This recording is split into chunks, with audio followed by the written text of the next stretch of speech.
ان لوگوں کے بارے میں جن کو تم نے اللہ کے ساتھ شریک ٹھہرایا ہے، ہرگز نہیں، بلکہ وہ اللہ ہے جو زبردست ہے، حکمت والا ہے۔ اور ہم نے آپ کو تمام لوگوں کے واسطے خوشخبری دینے والا اور ڈرانے والا بنا کر بھیجا ہے، لیکن اکثر لوگ یہ بات جانتے نہیں۔ اللہ تبارک و تعالیٰ نے پچھلی آیات میں اپنی قدرت کو بیان فرمایا اور حشر و نشر کو بیان فرمایا اور قیامت کے دن پیش آنے والے احوال کو بیان فرمایا، اور ساتھ ساتھ یہ بھی بتا دیا کہ جن لوگوں کو تم خدا سمجھ کے بیٹھے ہو یا معبود سمجھ کے بیٹھے ہو، یا جن کو تم یہ سمجھتے ہو کہ اللہ تبارک و تعالیٰ کے یہ شریک ہیں یا اللہ تعالیٰ کے مددگار ہیں، تو ایسا کچھ بھی نہیں ہے۔ وہ اکیلا ہے، زبردست ہے، اس کو نہ تو کسی کی مدد کی ضرورت ہے، نہ کسی کی شرکت کی ضرورت ہے، اور نہ ہی کوئی اس کے پاس جا کے سفارش کر سکتا ہے۔ سفارش بھی وہی کرے گا جس کو وہ اجازت دے گا۔ اس کے بعد اس آیت کے اندر اللہ تبارک و تعالیٰ رسول اللہ صلی اللہ علیہ وسلم کی رسالت کو بیان فرماتے ہوئے فرماتے ہیں، ما ارسلناک الا کافۃ للناس بشیرا، کہ ہم نے آپ کو رسول بنا کر بھیجا ہے تمام لوگوں کے واسطے۔ یعنی دنیا کے اندر جتنے بھی انسان ہیں، کسی بھی خطے کا رہنے والا ہو، کسی بھی ملک کا رہنے والا ہو، اور قیامت تک کے لیے کسی بھی زمانے میں پیدا ہونے والا ہو، ہر ایک انسان کے لیے رسول اللہ صلی اللہ علیہ وسلم کو رسول بنا کر کے بھیجا گیا ہے۔ اب آپ کے بعد نہ تو کوئی نبی آئے گا، نہ ہی کوئی رسول آئے گا، نہ ہی کوئی شریعت آئے گی۔ اب قیامت تک نبی بھی آپ ہی ہیں، رسول بھی آپ ہی ہیں، اور شریعت بھی آپ ہی کی چلے گی۔ لہذا آپ کے بعد اگر کوئی نبوت کا یا رسالت کا دعویٰ کرے، یا آپ کی شریعت میں کوئی ایسی بات لے کر کے آئے جو آپ کی شریعت میں نہیں تھی، تو وہ ساری چیزیں مردود ہوں گی، اللہ تبارک و تعالیٰ کے یہاں غیر قابل قبول ہوں گی۔ تو بہرحال رسول اللہ صلی اللہ علیہ وسلم کے لیے اللہ تعالیٰ فرماتے ہیں کہ ہم نے آپ کو کافۃ للناس، کافہ کہتے ہیں مکمل طور پر، یعنی جتنے بھی انسان دنیا میں، ایسا نہیں ہے کہ کچھ ملکوں کے لیے ہوں، کچھ ملکوں کے لیے نہ ہوں، بلکہ ہر ملک دنیا کے اندر جتنے بھی ممالک پائے جاتے ہیں، وہ کسی بھی کسی بھی علاقے کا ملک ہو، کسی بھی جو 7 بر اعظم پائے جاتے ہیں، وہ کسی بھی بر اعظم کے ملک ہوں، ہر ملک کے لیے، ہر علاقے کے لیے، ہر شہر اور ہر گاؤں کے لیے، بلکہ ہر گھر کے لیے رسول اللہ صلی اللہ علیہ وسلم کو رسول بنا کر کے بھیجا گیا ہے۔ چنانچہ آقا صلی اللہ علیہ وسلم خود فرماتے ہیں کہ مجھے دیگر انبیاء علیہ السلام پر 6 چیزوں کے ذریعے فضیلت عطا فرمائی گئی ہے۔ ایک تو یہ ہے کہ نصرت بالرعب، مجھے رعب کے ذریعے مدد کی گئی ہے، کہ میرا دشمن اگر 1 مہینے کی مسافت پر بیٹھا ہو تو میرا خوف اس کے دل میں اللہ تعالیٰ نے ڈال دیا ہے۔ اور دوسری چیز یہ ہے کہ میرے لیے پوری زمین کو مسجد بنا دیا گیا ہے۔ پہلے کے لوگوں میں عبادت صرف عبادت گاہوں میں ہو سکتی تھی، لیکن رسول اللہ صلی اللہ علیہ وسلم کی خصوصیت یہ ہے کہ آپ کی امت اگر چاہے تو کہیں پر بھی عبادت کر سکتی ہے۔ مسجد میں فضائل زیادہ ہیں، لیکن مسئلہ یہ ہے کہ اگر بندہ کہیں باہر ہے، دور ہے، مسجد نہیں پہنچ سکتا ہے، تو جعلت لی الارض مسجدا وطہورا، پوری زمین کو اللہ تعالیٰ نے مسجد بنا دیا ہے اور پاکی کا ذریعہ بنا دیا ہے۔ پاکی کا ذریعہ کا مطلب یعنی اگر آپ کے پاس پانی نہیں ہے تو آپ اس مٹی سے ہی تیمم کر کے آپ نماز پڑھ سکتے ہیں، عبادت کر سکتے ہیں۔ غسل کرنے کے لیے پانی نہیں ہے، یا پانی پر قدرت نہیں ہے، یا وضو کرنے کے لیے پانی نہیں ہے، پانی پر قدرت نہیں ہے، تو آپ مٹی سے تیمم کر کے نماز پڑھ سکتے ہیں۔ تو یہ 2 خصوصیتیں ہوئیں۔ تیسری خصوصیت یہ ہے کہ اللہ تعالیٰ نے آپ کے واسطے مال غنیمت کو حلال کیا ہے۔ احلت لی الغنائم، پہلی امتوں میں مال غنیمت حلال نہیں تھا، یا مال زکوٰۃ وہ حلال نہیں تھا، بلکہ وہ طریقہ کیا ہوتا تھا کہ جب بھی وہ مال غنیمت ان کو حاصل ہو، مال غنیمت کہتے ہیں کہ جب 2 قوموں میں جنگ ہوتی ہے تو جنگ کے بعد جو مال ملتا ہے اس کو مال غنیمت کہتے ہیں۔ جیسے ابھی امریکہ چھوڑ کے گیا بہت سارا مال، تو اس کو کیا کہتے ہیں؟ مال غنیمت۔ تو اب یہ مال غنیمت جو ہوتا تھا، پہلے جب زمانوں میں جنگ ہوتی تھی تو وہاں پر ان مسلمانوں کے لیے مال غنیمت حلال نہیں ہوتا تھا، بلکہ اس مال غنیمت کو لے جا کر کے میدان میں رکھ دیا جاتا تھا، آسمان سے آگ آ کر اس کو جلا کے ختم کر دیتی تھی، اور اس کا جلا دینا ہی اس بات کی نشانی ہوتا تھا کہ یہ مال قبول ہو گیا ہے۔ ایسی زکوٰۃ کا معاملہ تھا۔ لیکن رسول اللہ صلی اللہ علیہ وسلم کے آنے کے بعد اللہ تعالیٰ نے یہ کرم فرمایا کہ دشمنوں سے جو مال حاصل ہوگا وہ مال غنیمت خود استعمال کر سکتے ہیں، لیکن تقسیم کر کے، یعنی جو تقسیم کا قاعدہ اور ضابطہ ہے اس کے مطابق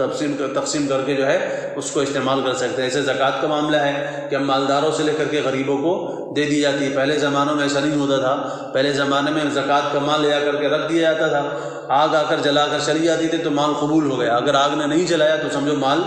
مردود ہو گیا۔ اب اللہ نے بھی کرم فرما دیا کہ آپ غریب کو جا کر کے مال زکوٰۃ دے دیں، قبول ہو جب بھی کسی کو نہیں پتہ چلے گا، نہیں قبول ہوا جب بھی کسی کے سامنے رسوائی نہیں ہوگی۔ پہلے آگ نہیں جلائے گی تو رسوائی ہوتی تھی کہ بھئی اس کا مال قبول نہیں ہوا۔ تو بہرحال یہ 3 چیزیں ہوئیں۔ چوتھی چیز یہ کہ اللہ تعالیٰ نے مجھے شفاعت کبریٰ عطا فرمائی ہے۔ جب قیامت کے دن ساری انسانیت پریشان ہوگی تو اللہ تعالیٰ مجھے اجازت فرمائیں گے شفاعت کرنے کے لیے۔ اور 5ویں چیز یہ ہے کہ اللہ تعالیٰ نے مجھے تمام انسانوں کے لیے رسول بنا کے بھیجا ہے، یعنی کہ پہلے کے جو انبیاء علیہ السلام آتے تھے وہ علاقے کے نبی ہوتے تھے، کوئی بنو اسرائیل کا نبی ہے، کوئی فلاں قبیلے کا نبی، کوئی فلاں قبیلے کا نبی ہے، کوئی فلاں وقت کے لیے نبی ہوتا تھا۔ جب ایک نبی آتا تھا تو دوسرے نبی کی شریعت ختم ہو جایا کرتی تھی، لیکن رسول اللہ صلی اللہ علیہ وسلم کو اللہ تعالیٰ نے کیا کیا ہے؟ تمام انسانوں کے لیے نبی بنا کر کے بھیجا ہے، کسی علاقے اور یا خاص ملک کے لیے نبی بنا کر نہیں بھیجا ہے۔ اور چھٹی چیز یہ کہ اوتیت جوامع الکلم، رسول اللہ صلی اللہ علیہ وسلم کو جوامع الکلم دیے گئے۔ جوامع الکلم کا مطلب یہ ہے کہ بات تھوڑی سی ہوتی ہے اور اس کا مفہوم بہت زیادہ ہوتا ہے، مفہوم بہت زیادہ ہوتا ہے۔ بہت ساری باتیں رسول اللہ صلی اللہ علیہ وسلم کی جوامع الکلم میں سے ہیں کہ انسان اگر اس کے اندر غور کرتا جائے تو انسان اس کے مفہوم کے اندر گھستا ہی چلا جائے گا، لیکن نبی نے جو بات فرما دی چھوٹی سی ہے۔ جیسے قرآن میں ایک جوامع الکلمات وَلَكُمْ فِي الْقِصَاصِ حَيَاةٌ، بدلہ لینے میں زندگی ہے۔ اب انسان سوچتا کہ بدلہ لینے میں کہاں زندگی ہے؟ قصاص کہتے ہیں کہ اگر کسی نے کسی کو قتل کر دیا ہے تو اس کے بدلے میں تم اس کو قتل کر دو، یہ ہے قصاص۔ تو اب قصاص میں اللہ تعالیٰ کہہ رہے ہیں زندگی ہے، حالانکہ قصاص میں تو موت ہے۔ قصاص میں کیا کرتا ہے؟ آدمی بدلے میں قتل کرتا ہے، لیکن اللہ تعالیٰ کیا کرے کہ قصاص میں زندگی اس لیے ہے کہ جب سامنے والے کو پتہ ہوگا کہ بدلے مجھے بھی مارا جائے گا یا اور معاملے بڑھتے چلے جائیں گے تو انسان خود قتل کرنے سے بچ جائے گا، وہ خود دوسرے کو قتل کرنے نہیں جائے گا۔ تو ایسی چھوٹی باتوں میں بڑا مفہوم نکلنے والے باتوں کو کہتے ہیں جوامع الکلم۔ تو رسول اللہ صلی اللہ علیہ وسلم کو اللہ تعالیٰ نے جوامع الکلم عطا فرمائے ہیں کہ باتیں مختصر ہوتی ہیں لیکن اس کا مطلب بہت زیادہ ہوتا ہے۔ آپ دیکھتے ہیں حدیثوں کی تشریح کرنے بیٹھ جاتے ہیں تو ایک چھوٹی چھوٹی حدیث کی تشریح کئی صفحوں میں علماء نے بیان فرمائی ہے۔ تو اسی کو اللہ تعالیٰ فرماتے ہیں کہ ہم نے آپ کو تمام انسانوں کے واسطے رسول بنا کر کے بھیجا ہے تاکہ آپ ڈرائیں اور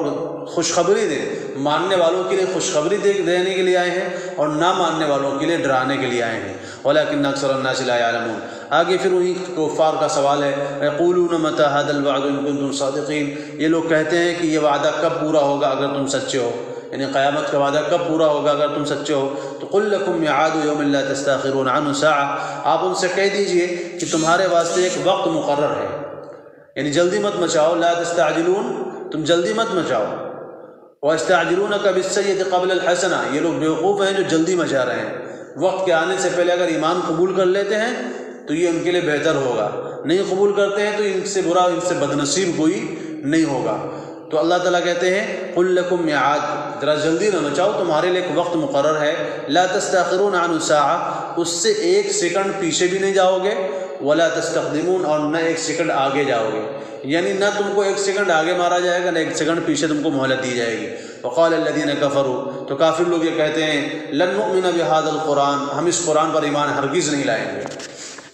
ولا بالذی بین یدیہ، اور نہ ہی ان کتابوں پر ایمان لائیں گے جو اس سے پہلے گزری ہیں۔ ولو تری اذ الظالمون موقوفون، اللہ تعالیٰ کہتے ہیں کہ یہ جو دھمکیاں اور جو یہ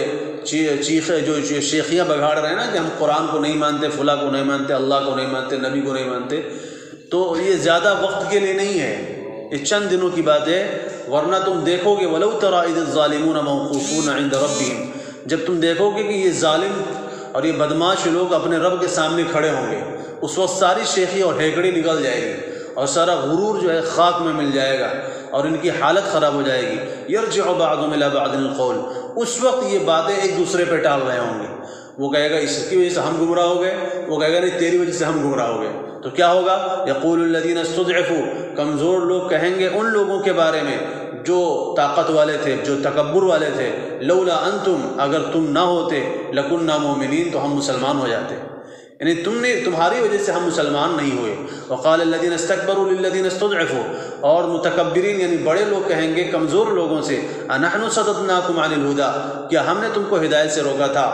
بعد اذ جاءکم بل کنتم مجرمون، بلکہ جبکہ ہدایت تمہارے پاس آ چکی تھی بلکہ تم خود مجرم ہو۔ یعنی وہ یہ کہیں گے کہ ہم نے تمہارے سامنے رائے رکھی تھی، تم نے قبول کر لیا، جبکہ تمہیں پتہ تھا کہ ہدایت کیا ہے، تو تم نے جان بوجھ کے ہدایت کو نہیں اپنایا، مجھے کیوں جو ہے الزام لگا رہے ہو، مجھے کیوں دوش دے رہے ہو۔ وقال الذين استضعفوا للذين استكبروا، پھر کمزور لوگ جو ہے طاقت والوں سے کہیں گے بل مکر اللیل والنہار، بلکہ دن رات کی تدبیریں جب تم آ کر کے ہمیں حکم دیا کرتے تھے کہ ان نکفر باللہ، کہ ہم اللہ کے ساتھ کفر کریں، ونجعل له اندادا، اور اللہ کا ہم شریک بنائیں، واسروا الندامۃ لما رأوا العذاب، اور جب وہ عذاب کو دیکھ لیں گے تو ندامت کو چھپائیں گے، یعنی دل ہی دل میں، زبان سے تو کہیں گے کہ تیری وجہ سے ہم گمراہ ہو گئے، وہ کہیں گے نہیں تیری وجہ سے ہم گمراہ ہو گئے، لیکن دل ہی دل میں کیا کریں گے کہ غلطی ہماری ہی ہے، ہم نے اس بیوقوف کی بات مانی ہی کیوں، ہم نے ان کے چکروں میں ان کی بھیڑ بڑھانے کے لیے نعرے لگوائے، دنیا بھر کے کام کیے، اور ان کی جو ہے ہم نے خوب ان کی جو ہے واہ واہی کی ہے، اور ان کے پیچھے چل چل کر کے وہ فلاں نعرے، یہ نعرے، وہ نعرے لگائے ہیں۔ اب حقیقت کیا ہے کہ اگر ہم نہ جاتے تو یہ مجبور تھوڑی کر رہے تھے، تو دل میں چھپائیں گے کہ غلطی تو ہماری، اگر ہم نہ مانتے تو انہوں نے مجبور نہیں کر رکھا تھا، لیکن اب افسوس اور جو ہے ندامت کا کوئی فائدہ نہیں ہوگا۔ اللہ تعالیٰ کہتے ہیں یومئذ یتذکر الانسان، انسان اس دن نصیحت حاصل کرنا چاہے گا، لیکن انا لہ الذکریٰ، اب نصیحت حاصل کرنے کا وقت چلا گیا ہے، دنیا میں ہی وقت تھا کہ نصیحت حاصل کر لیتے۔ وجعلنا الاغلال فی اعناق الذین کفروا، اور ہم کافروں کے